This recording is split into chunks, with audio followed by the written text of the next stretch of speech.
Don't miss the May 2nd episode of the Public Safety Drone Review, presented by Drone Responders and Drone Life, with guest Kelly Broadbeck from Teledyne FLIR. The Public Safety Drone Review is a new monthly resource for the public safety community.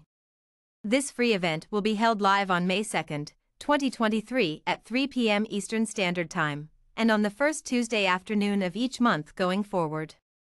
Register here for the live webcast, or watch later on the Drone Life TV YouTube channel. Public Safety Drone Review, May 2nd.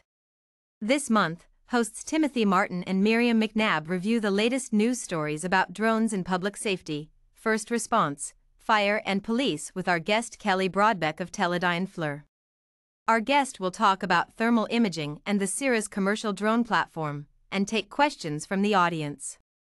Kelly Broadbeck is a product marketing executive who has created new brands and led technology commercialization in multiple technical industries.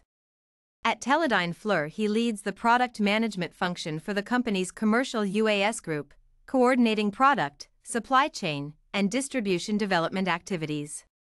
Mr. Broadbeck is end-user research focused and never misses an opportunity to talk with market participants about product ideas, industry trends, competitive innovation, and what should come next from Teledyne FLIR.